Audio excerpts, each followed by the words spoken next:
Hello, Arrow. Hello and good morning. How are you doing, Tre'vell? I'm doing all right. How are you? Absolutely fantastic. I'm so excited to talk with you because you're an open door. You're opening up the eyes of those that are in question. You're opening up the hearts of those that don't know. And for you to put this book out here for us to hold on to with both hands, this is an amazing journey that is coming true. I'm so excited for it to be out in the world and folks to be able to, wrestle with some of the things that we have in there. The wrestling part, why after all these years is there still so much wrestling? What is the journey? Because I want to understand it, Tre'vell. Yeah, I think, well, first and foremost, I'd like to say that we as trans people have always existed in every culture, in every community since the beginning of time.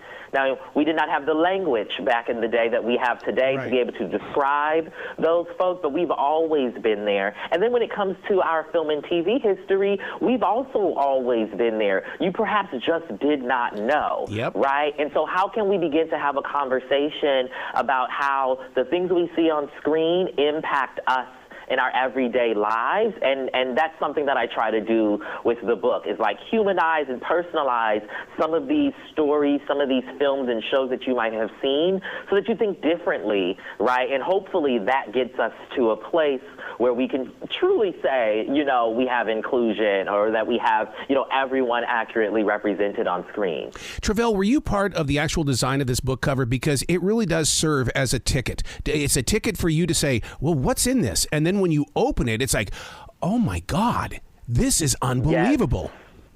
Yes, there was a very long journey to this cover, lots of conversations, but I really wanted something that hyper-focused on the vastness of the history, right, and the complexities therein, right? So, yes, it's a book about trans representation, but I'm talking about drag. I'm talking about, I'm a big lover of Tyler Perry as Medea, and so I talk a little bit about how Black men in particular in my life dressing up as women characters influences and impacts, right, the everyday lives of Black trans women in films, so that we as a community can talk about it, right? And so I wanted the cover to kind of give you glimpses of, oh, this person or this type of conversation might be talked about in this film or in this book, so that it serves as kind of, an amuse-bouche, an appetizer, if you will, for you to, snack on and then go do some of your own research to carry it on further beyond the book. Yeah. You talk about being the comedian. When you're on that stage, you are the one that's holding on to the freedom of speech. When you write a book, you've got to deal with editors. Ooh, was that a challenge? Because, you know how they are. They can say, Tre'vell, you don't need to go there. Yes. I am grateful to say I had very supportive editors who understood the motivation and the intention behind the work that I was trying to do. And so they allowed my voice to stay central.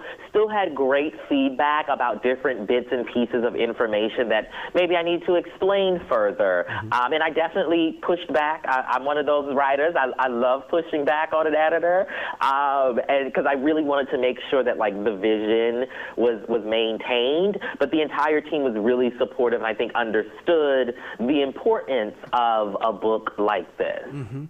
It tells so much history. It shares so much of the journey of so many. And you're right. A lot of us don't understand that what took place. But we've got to be in the present place of now going, oh, my God, it seems like the lawmakers and people today are trying to rid the world of drag and things like this. It's like, stop. It's an expression. It is a way of life. It is a journey. And how do you feel on your side when this continuously seems like an attack? Yeah, well, it is an attack, right? It is a campaign against trans people, against what we represent. It's really interesting, right, to come up with a book, to have it coming out at a moment in which book bans are happening across the country. They don't want you talking about certain aspects of Black history, right, in certain parts of the country. So it's really kind of intimidating in a lot of ways to do this work. But the thing that keeps me going is knowing that they can't erase us. You can pass whatever laws you want, but we as trans people, we'll still be here. We're not going anywhere, and we will care for each other and build our communities and support that we need. And knowing this history, right, is part of that journey. It's part of that pushback, because what's the saying? You can't know where you're going unless you know where you come from. Yep. It's that exact same thing. It is a community, and it's a blessed community, and it's a togetherness community, and people just don't realize it. Mm-hmm. Absolutely. Do you feel like you're the activator? In other words, when you release a book like this, I mean, it's like suddenly you've taken experience and you've taken knowledge and you've now become the activator in other people's hearts. Maybe. I do a lot of work in journalism around, access and support for Black journalists, for trans journalists. And so I have a generation of younger journalists that I think have articulated, some sort of representation that I help serve for them in the same way that a journalist like Monica Roberts, legendary Black trans journalist, was for me.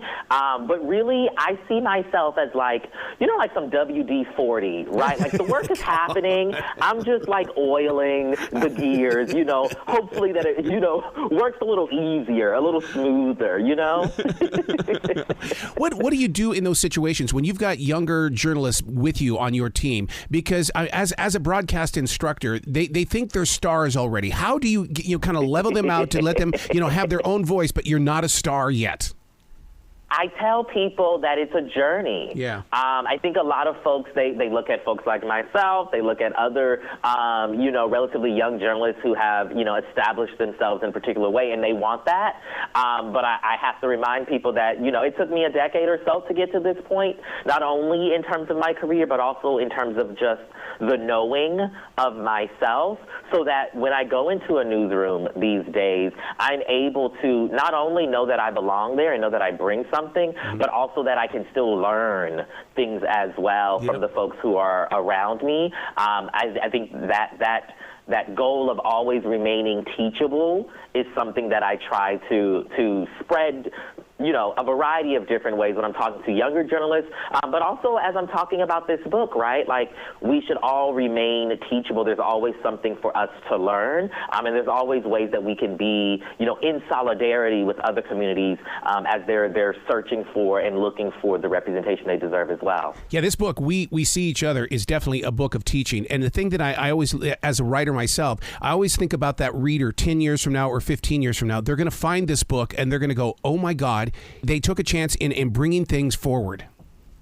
Yeah, and that's one of the motivations, right? So the book is not comprehensive. I don't cover every single moment of trans visibility. I just kind of hit on the ones that were impactful for me. But the goal is that somebody in 10 years and 15 years and 20 years, not only that they will be inspired to, perhaps tell their own story and document other parts of this history, but they will have an accurate understanding of our thoughts in this particular moment of intense, trans visibility and backlash against trans communities. I want everything to be nuanced and complex, right? Because for me, I feel like when I was doing this book, when I was diving into the archive, I got very one-sided, one-dimensional stories of what life was like for trans people at various particular times in history. And our lives are so much more than our trauma and our tragedies, right?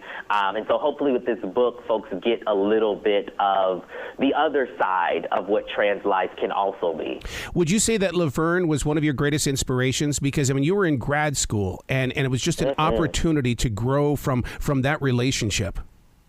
Absolutely. Like Laverne I dedicate a whole chapter on Laverne in the book for that particular reason. 2014 with her role in Orange is the New Black, I feel confident was the first time that many people had seen a Black trans woman, on screen in a narrative that wasn't problematic, right? That wasn't about her trauma.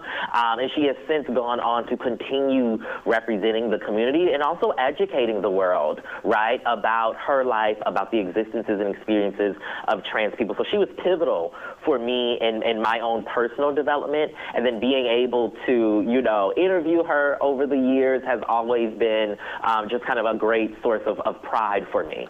In this day of binge watching, I love that you put viewing guides in here, because it makes me want to go to a Netflix or a Hulu and search and have a better feeling and meaning of each episode. Absolutely, and that's the thing, right?